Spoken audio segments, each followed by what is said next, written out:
Thanks for joining me. So, a lot of people have been asking me how I make my arrangements. Like, what's my process? How did I learn how to do it? How I get them out so quickly. I make a new one every week. If you're joining me for the first time, my name is Matt Brockman. My brand name is The Brock Trumpet. You can find me on Instagram and Twitter. But my biggest platform is that I'm on YouTube and I make original arrangements. I record them myself and put them out every week. So I figured that to answer all these questions, we could make an arrangement together, and I can kind of show you my step-by-step process on how I do this. So I figure we can start out with an easier arrangement, like a pop tune.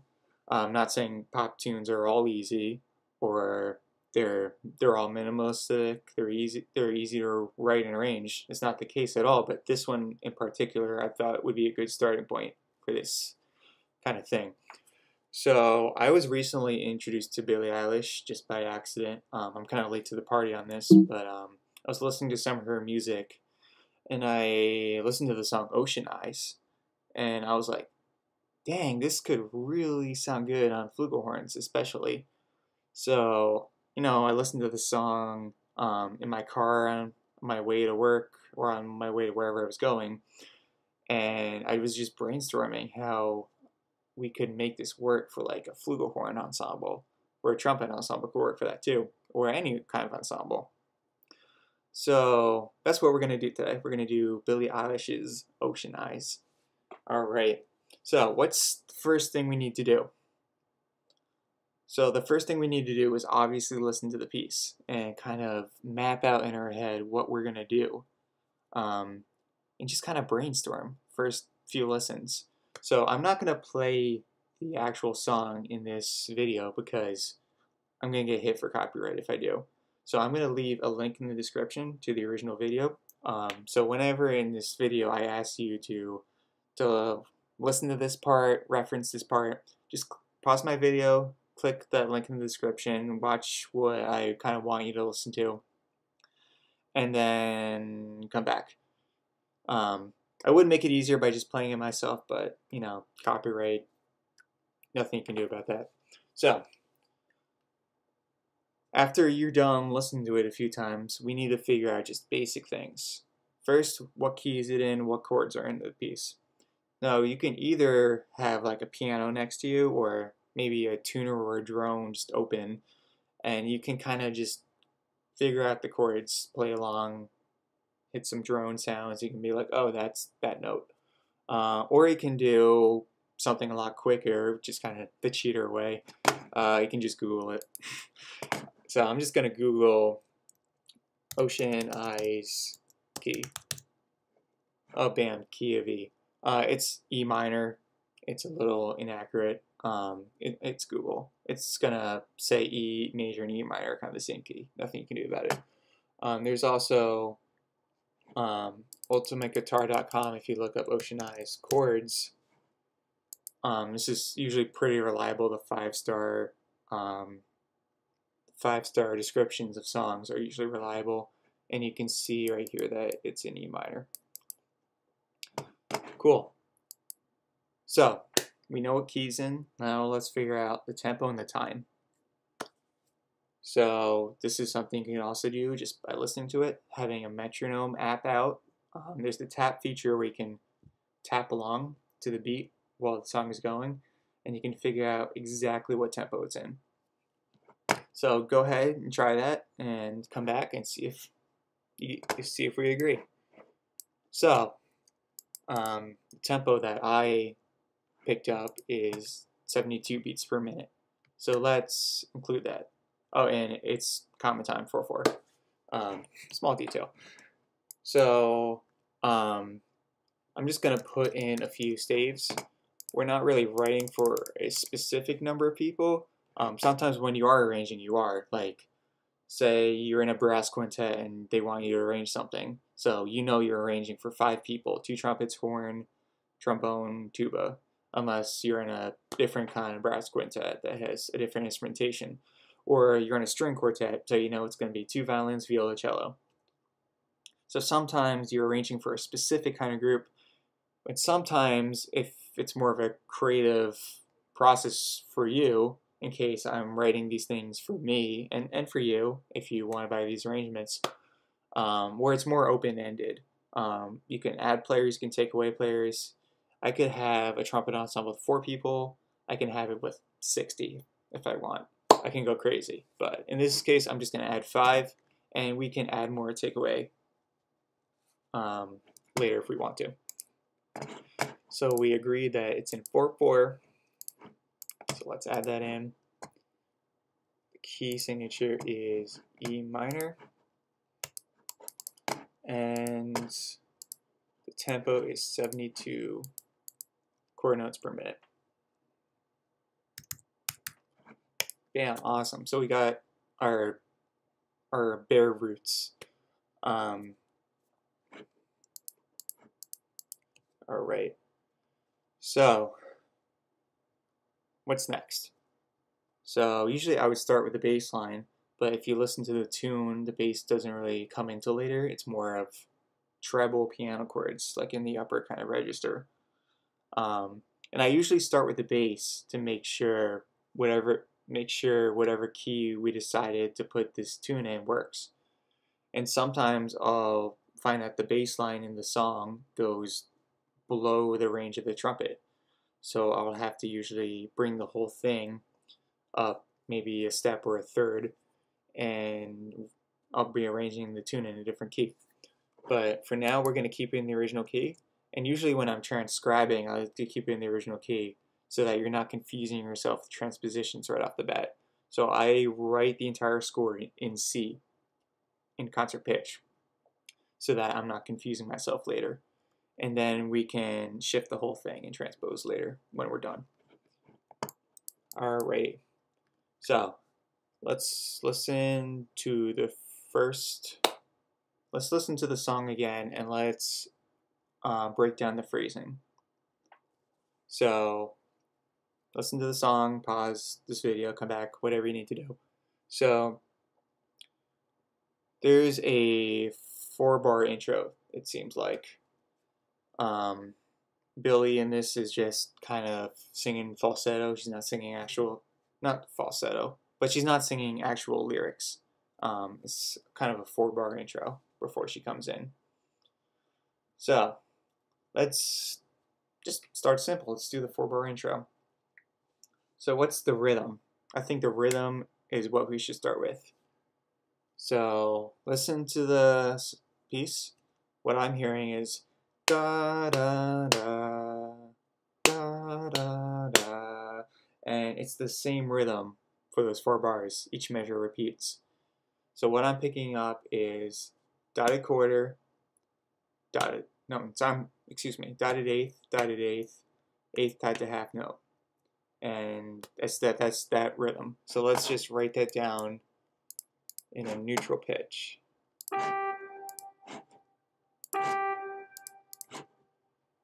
And I like to show where the beat is whenever possible, rather than making it look like that. That's confusing. It's better for the performer to always see where the beat is. So if I notice it like this, they can see this is beat 2. So it's easier to subdivide. So be kind to the performers, especially if you're not writing for yourself. Make it as easy to read as possible. So having this tied over note here they'll thank you for it, and they won't call you an idiot later. Performers are mean. I'm sorry, but if you do anything like I showed you before, they're gonna call you an idiot. So let's finish this out. And I just wrote a neutral pitch because we're just talking about rhythm right now. All right, so that's kind of the rhythm for the first 4 bars. So let's just hear that to see if we're right. Ba-da-da. Yeah, that's right. So if we go back to ultimateguitar.com, we can see the chords are for being lazy. I mean, you could do it by ear if you have integrity, but I'm lazy and I want to be quick with this. So C, D, E minor, and that repeats.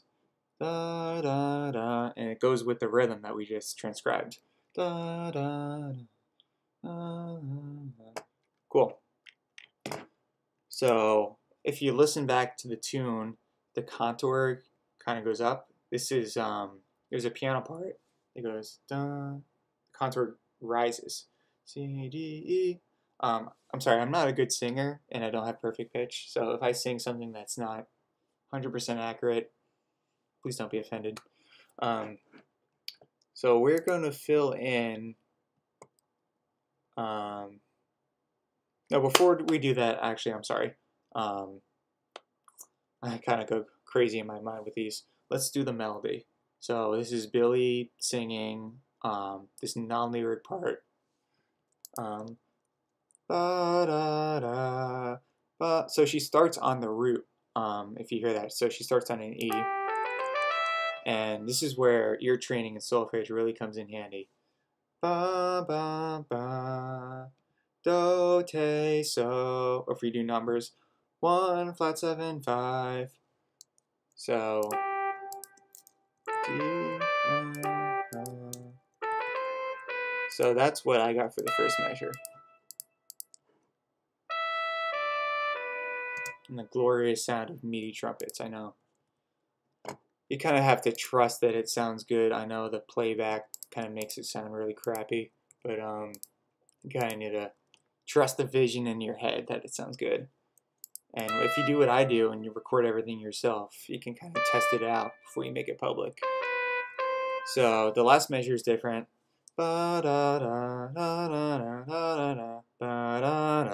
Which is pretty much so, te, and the low do. I'm not going to sing that because my voice sucks. But we're 5, flat 7, 1. So let's just listen to that, see if we're right. Yeah, that's what I hear in the tune. The playback in Sibelius or Finale or whatever you use is really good because it's a great way to test if you're correct with at least pitches and rhythms. I mean, sound quality, it's the crappy playback is not going to give you a good representation of that. But if you write in a wrong note or rhythm, you're going to know right away when you play it back. So it's a really useful tool. I'm just going to get this out of the way. Cool. So let's do the harmonies now. So in the song, it's just rising triads is what it sounds like. So nothing too complicated. So we're going to, a great tool we can do is just copy this and just take that rhythm. So first chord is C, next chord is D, next word is E. So let's actually just do one thing at a time. So I'm just going to actually build a triad. We just do one at a time. So C major, C, E, G, too easy. And then D major, let's just make this simple because I think this is exactly how it's played too in the original song. Great. So C, D major, C major, D major, E minor. Let's see what that sounds like. Meaty trumpets. And it repeats 3 times. So let's see what that sounds like.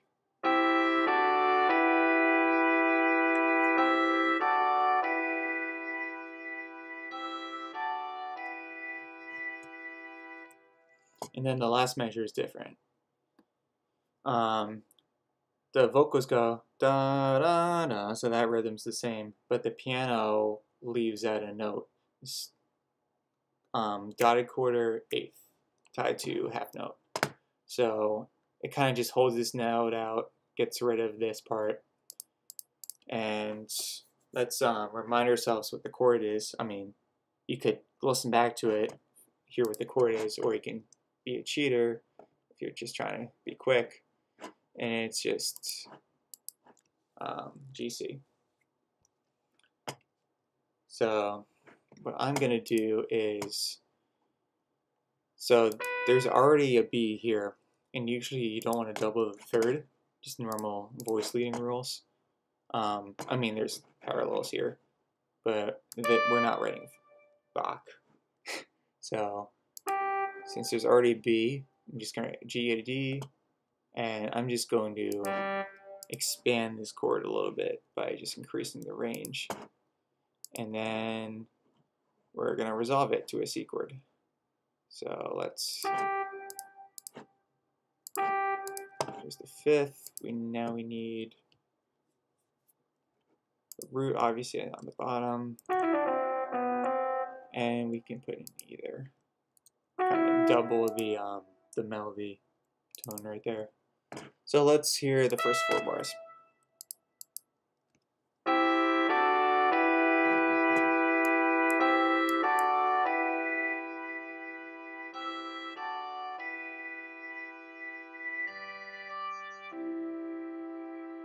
Awesome. So there we go. We already finished the intro. So it's pretty awesome. So let's move on to the verse now. I'm just gonna add some measures. So let's pause this video, listen to the verse, and when you're listening to it, the first thing you should listen for is how long the verse lasts. So count along, like 1, 2, 3, 4, 2, 2. And let's find out how many measures are in the verse before the chorus will come after that. Spoiler alert, but figure out how many measures are in the verse. And when you come back, you will realize that there are nine measures. So it's basically the intro repeated twice, the chords in the intro repeated twice, plus another measure. You will find out. So what we're going to do is take another listen if you have to, and listen for if the accompanying part, the piano part, does anything different.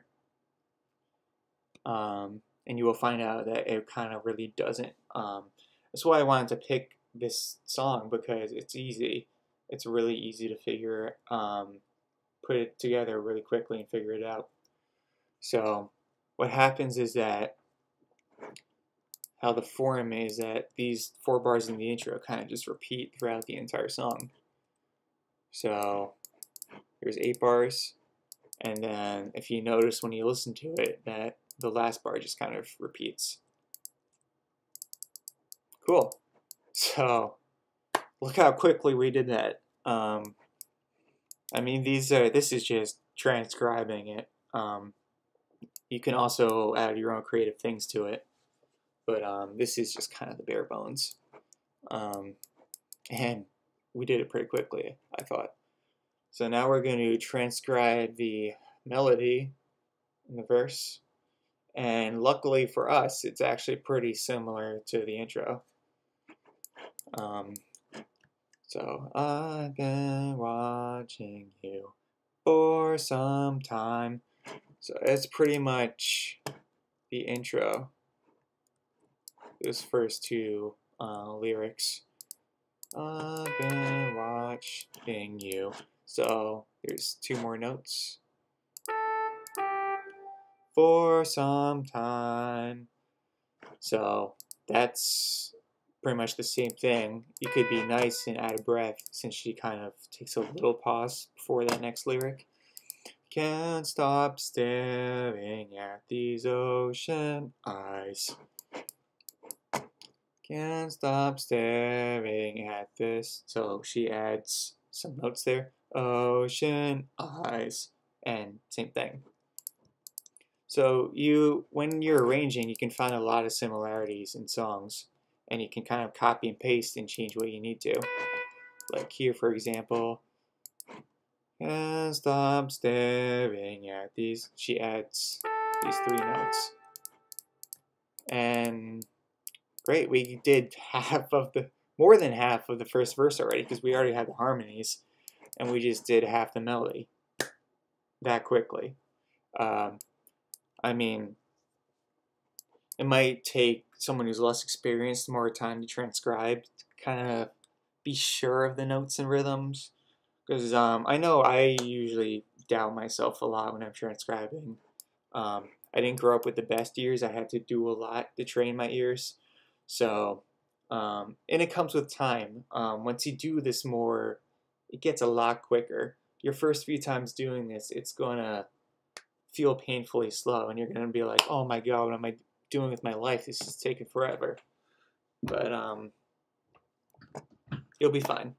Just practice makes perfect. And so if we continue with the verse, we'll figure out that it's the same thing again.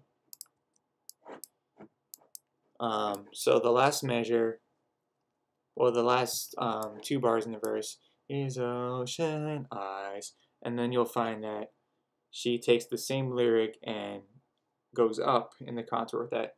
So it starts, these ocean eyes, these ocean eyes. Again, not perfect pitch, not listening to the song right at this minute, so I'm probably not in the right key either. Please don't be offended. I am trying my best. These ocean eyes, these ocean eyes. So she adds a pickup here. So we're going to add that in.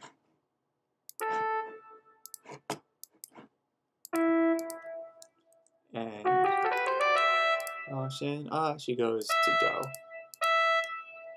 So we finished the first verse. Awesome. Let's listen to it. Right, playback is really great. We can check for any mistakes.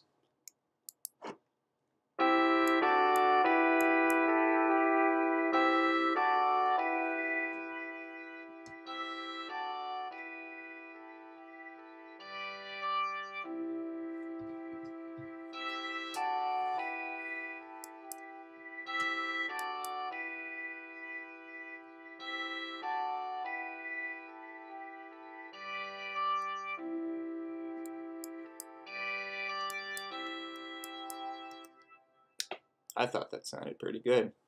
Alright, so let's get to the chorus now. So take a listen, pause this video, take a listen again, and come back after you listen to the chorus. Again, how many measures are the chorus? What is the piano doing? Is it doing something different?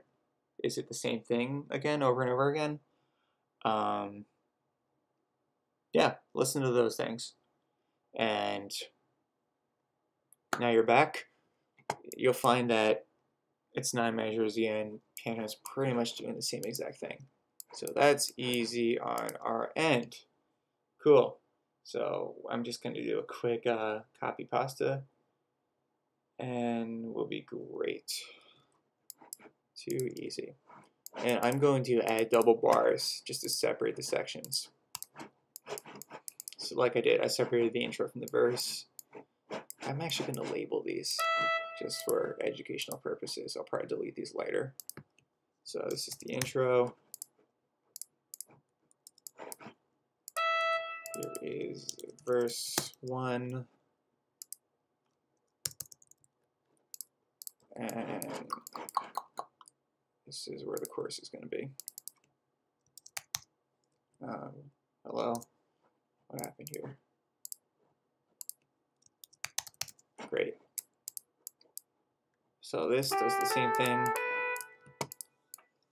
So let's transcribe the melody. And I'm going to do this. I'm actually going to skip ahead. You can do this on your own if you want to. But just for the sake of time and for your own sanity, I'm just going to skip ahead. So see you in a little. I'll just cut ahead. Hey, so we're back. So I have the chorus transcribed from what I heard. Da ba ba da ba da ba ba ba ba ba ba ba ba ba da da da da da da ba ba ba. And just like the verse, the last two measures kind of repeat. One goes ba ba ba, then the last measure rises up ba ba ba ba. It's the same exact thing. Um, Again, there's patterns in these pieces, and this piece in particular is pretty repetitive. Again, not saying that's a bad thing. I'm not trying to trash on the song or the genre. I mean, not all, again, not all pop music is like that. I'm just saying this particular one is repetitive. This is a good thing. It's catchy. It's got its advantages. So something with arranging is that you don't want to cluster things too closely together. And with this, do you notice how in the verse, it's not really clustered. Um, it's decently spread out. I mean, this is just a basic reposition triad, and the melody kind of sits on top of that. And it's pretty well on top of it. I mean, it goes into it a little bit. I mean, the B, A, and the G is kind of in there. But for the most part, there's a structure. Like, the melody's on top, and then there's this voice, this voice, this voice. But you see when we transcribe the chorus, it's kind of in the middle of all the harmonies, and it might get buried. Let's just listen to what that sounds like.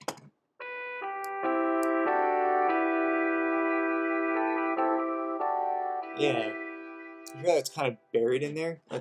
Sorry I stopped, let's keep going. Yeah, I kind of don't like that. So, I'm going to add my own creativity in this, and I'm going to bump this up an octave. But you're thinking, Matt, that's crazy. That's really high. And normally this is bad writing for trumpet, because a lot of young composers like to spam high notes in our part and don't understand that it's a crazy endurance issue if you do that, and we're gonna burn out so quickly. But I happen to play piccolo trumpet, and I just had this vision when I was listening to this tune that the chorus would sound really cool on piccolo trumpet. So what we're gonna do is we're gonna make use of this bottom part that I haven't used yet. So what I'm gonna do is that I'm just gonna shift everything down because I like the top part being on top. You know, it makes sense. I shift everything down in the verse. This belongs up top. So I gotta make these adjustments. Cool. And let's just make that a half note. And of course all this goes down. Just a quick cut and paste. Great. So let's see if that fixed it by bumping that up an octave.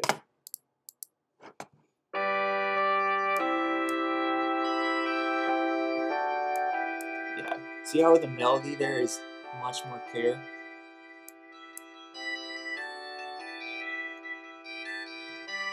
Yeah. And something, you can pause this and go back to listen if you want to, but the bass kind of is more present. Well, I think it kind of just enters during the chorus and is not really present during the verse. So to kind of mimic that, I thought we could drop one of the parts down an octave just for the chorus. It'll kind of spread it out. There'll be lower lows and higher highs in the chorus. And in the verse, it's more contained. And then the chorus comes back, and there's the pick part, there's the higher highs, and then the lower lows. So I thought that's a great way to kind of separate the verse from the chorus, kind of distinguish the form. Because if the verse sounds too much like the chorus, then it's hard to really pick out the sections of the piece. And you kind of want to have the contrast between the two sections. So If we lower this down an octave, it goes down to a concert G, because remember, we're still in concert pitch, which is an A on the trumpet, which is completely doable.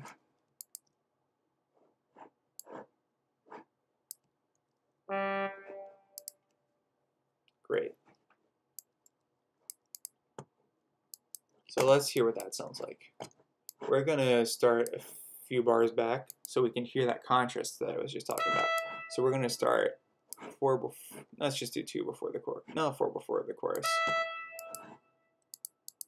So hear how it's pretty simple. It's all contained, just triad, stacked triads. And now it's going to be more of an open kind of harmonies when the chorus comes in. Yeah, you hear that?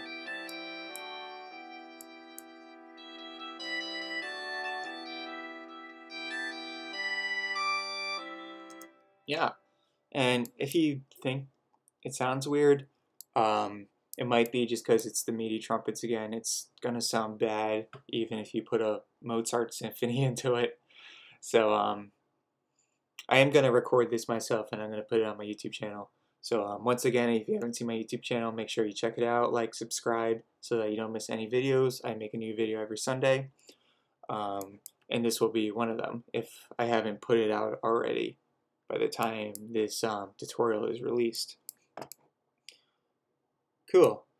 So we're gonna just jump to the next verse. I'm just gonna add measures. Cool. And go back and listen. See if the verse is different.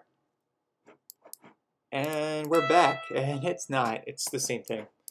So we're just gonna copy paste. And just to save time, the chorus after that's the same too. So we're just going to take this whole thing, copy paste, boom, beautiful, too easy. And I'm going to add these double bars in just to separate the sections. Verse ends here, chorus starts here, double bar, cool. And why not? We'll add those titles back in.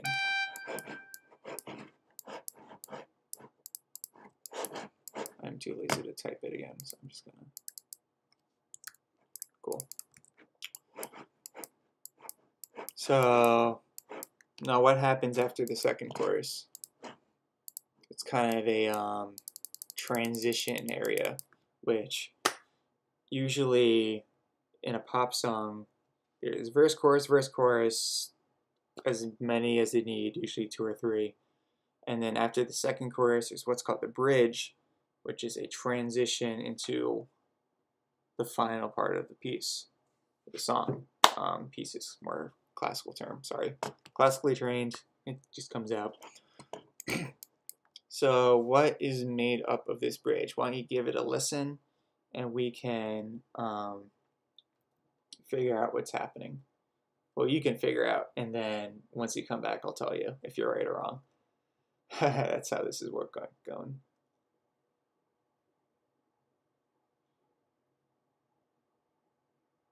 All right.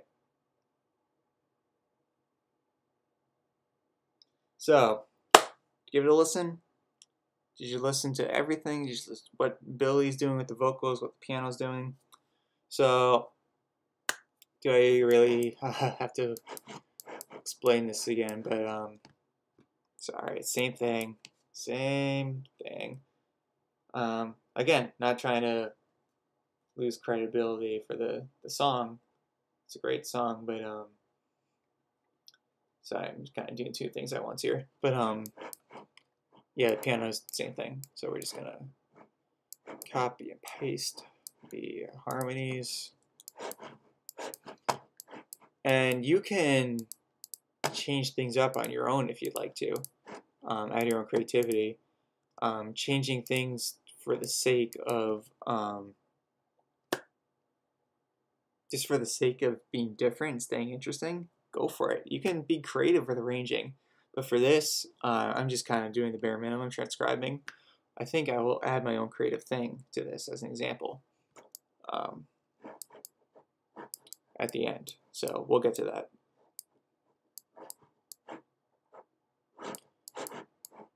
Cool. So there's the harmonies. I'm going to add the same thing in the verse. Actually, as the intro. Add those bars. And if you noticed when you listen to the bridge, what's happening melodically, Billie Eilish in this case it's kind of like an improvisator. Kind of sounds like she's improvising a little bit over these harmonies. She's kind of doing it's not no lyrics to it. She's kind of just playing around. So I'm going to transcribe. I'm going to put that in the pick part just as a kind of a background thing. But in the other flugelhorn part, I'm going to transcribe what she's doing. And if you want to do that on your own and come back and we can compare notes, feel free to do so. But I'll be right back with transcribing. Okay, so we're back. So I changed a few things in the pick part based on what was just going on after transcribing it and listening to it. But this is kind of what Billie's doing. She's just kind of messing around, so it's a little more activity there. So let's just hear. I'm going to start it at the beginning of the bridge, and my apologies. Let's add that label.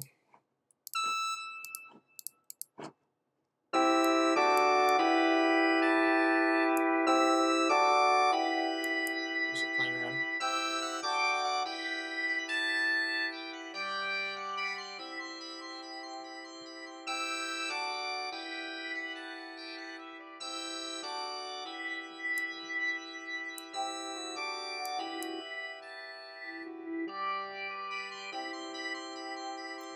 Cool. So the piccolo trumpet is kind of more in the background in this, playing quietly, and the Billie Eilish part is kind of more in the foreground, and it's going to play out. We're all going to add dynamics later at the end. That's kind of my last step, is adding dynamics. It's just my process. You can add them whenever you want to. You can add them as you go. But my process, I listen to it all at the end and add dynamics. It's kind of like the finishing touch.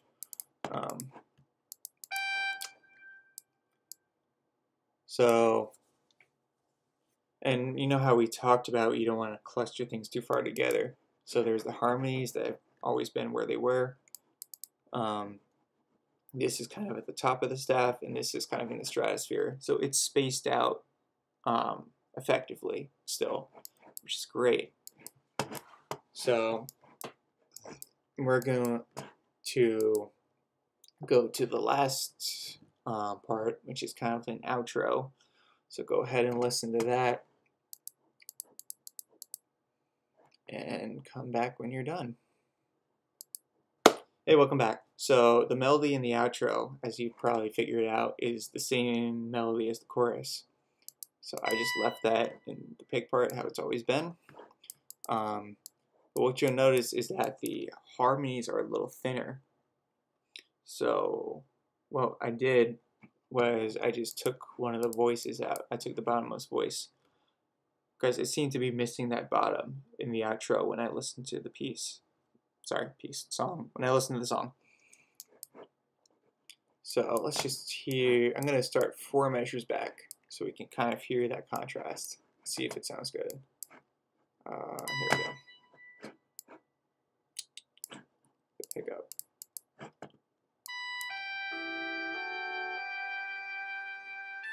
Or right on, I'm sorry. Let's actually start a few measures back, like I said we were gonna. My bad.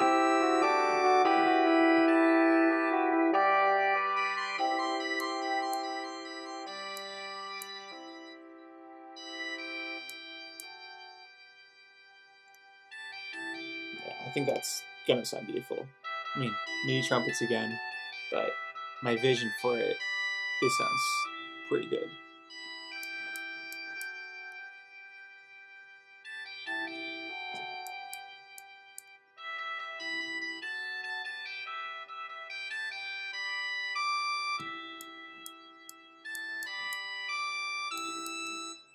And that's pretty much how the song ends. Cool. So we're going to add a final bar there. I'm going to delete all these excess measures that I added. Cool. So we got pretty much a completed song. There's one thing I'm going to add, I think, is that in the chorus, just to add to the texture, I'm going to kind of invent my own counter melody to the chorus in this empty part, just to create more things happening, make the chorus more interesting, make it more bigger and brighter. So what can we do? And this is, you can do whatever you want, as long as it sounds good, of course. But I kind of just want to fill it in a little bit. So you kind of notice we have this rhythm. It's technically a hemiola because it's in 4/4, but we have this 3 pattern going out throughout the entire thing. So 1, 2, 3, 4. 1, 2, 3, 4. Ba, ba, ba, ba, ba. It's a hemiola. So I thought we could fill in based on the hemiola. So, my bad. Bored. Okay.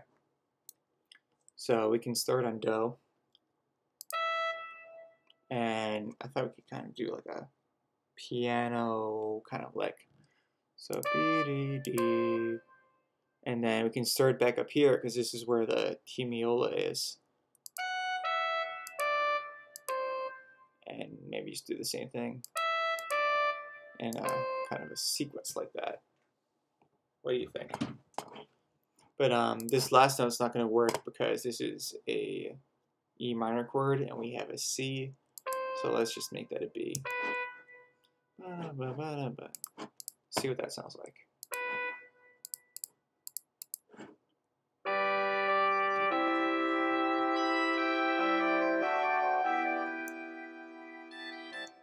I liked it.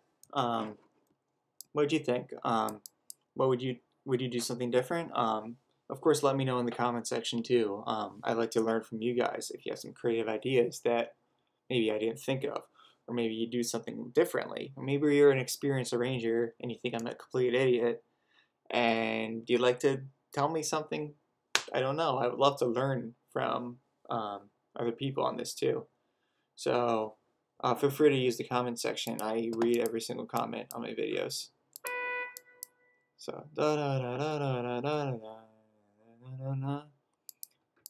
let's make this just a chord note, and you kind of have to stick with the harmonies. So we're still in E minor at this point. So we're going to start on the 3rd, passing tone, 5th.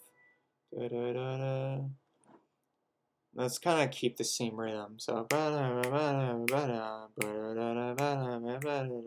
some 16th note hemiola thing of that sort. So let's go G chord. Da, da, da, da, da, da. And I wish we can probably group these together. But like I said, I don't like when people do group notes weirdly. I like to see where the beats are. So beat 1 is clearly there, beat 2 is clearly there. You could beam these together where it's 3 and 3 to match the hemiola, but I think you're going to confuse more people than you're going to help with that, if I'm being totally honest with you. So, let's just make it simple and go. Let's see what that sounds like.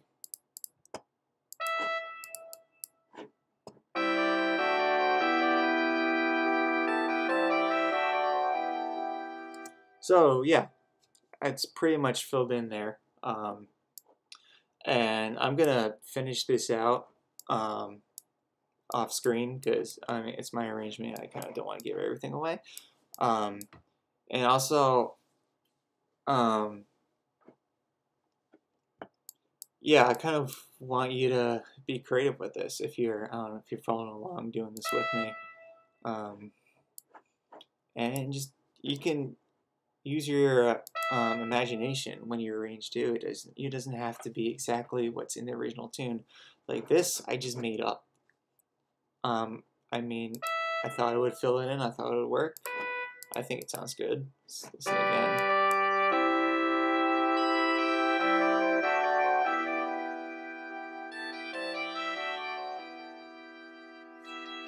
Cool. So, and lastly, like I said, I would add dynamics.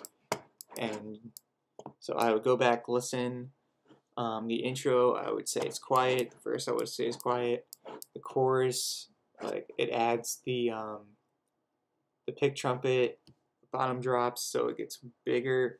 So I think the natural thing to do is to make that a dynamic or two higher. I wouldn't say there's any fortes in this piece. It's a ballad. It's softer, but maybe the chorus is a mezzo forte. The verse, the intro, the outro is piano. And you can add crescendos, decrescendos wherever you see makes sense. And those, for me, those are the finishing touches. So I usually do those last. All right. Well, I think we're gonna end it there. So this is Billie Eilish's Ocean Eyes, arranged for 5 trumpets. Make sure you check out my recording of this if it's not already up. And make sure you check out my other videos, subscribe to my channel, hit that like button. If you found this helpful, maybe please share with your friends, share with anyone who would be interested in something like this. I also have a Patreon where you can donate to my projects. And if you found this information helpful and would like to help me out, donations only start at $3 a month, and you can cancel your donations at any time. It's not like it's for life. And you can also earn some really cool rewards like sheet music, play along tracks, discounted lesson courses, shoutouts, things like that. So you can earn some great rewards by helping me out. Alright, that's it. It's Billie Eilish's Ocean Eyes. Check out my recording of this, and I'll see you next time.